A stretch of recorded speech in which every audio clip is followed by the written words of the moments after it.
there'll be people watching this, or who will watch us in the future, who will be going through exactly the sort of traumas that you've described, um, and who obviously will be struggling with how to deal with that.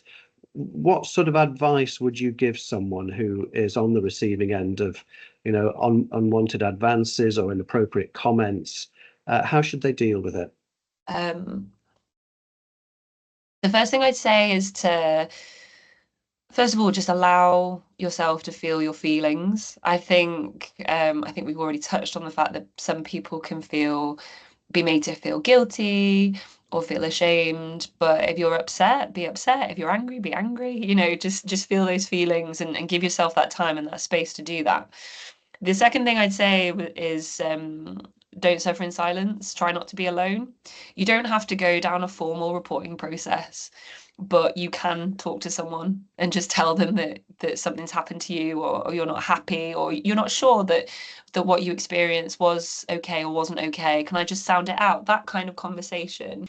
If you do feel as though it warrants you to make a formal complaint, you feel as though you are able to, you feel psychologically safe enough to do that, every organisation in England should have a sexual misconduct policy. If people are listening or watching outside of England, then get in contact with your HR department, and they should have a policy either within bullying and harassment, or they may have a sexual misconduct policy as well.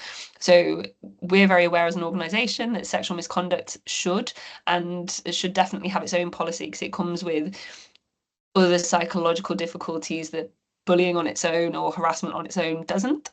But if that's all you've got, you kind of got to, work with what you have. And I'd advise people, if they do want to go down that formal complaint process, to try and find an ally, whether that is just a peer or a friend or a supervisor, just so they're not alone throughout that process as well.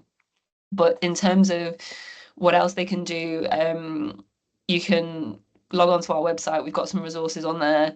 You can always contact us, and we'll do our best to respond within a couple of days.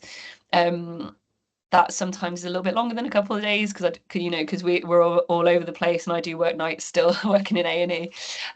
But we do our best to get in contact with people ASAP. We are also in the process of collaborating with Doctors in Distress, and we are running listening groups once a month. So these are online via Zoom. You sign up, and essentially you don't have to put your camera on, you don't have to name yourself, but you can either listen to other people just to know that you're not alone, or you can talk to other people to ask for advice, or just to talk about how you feel.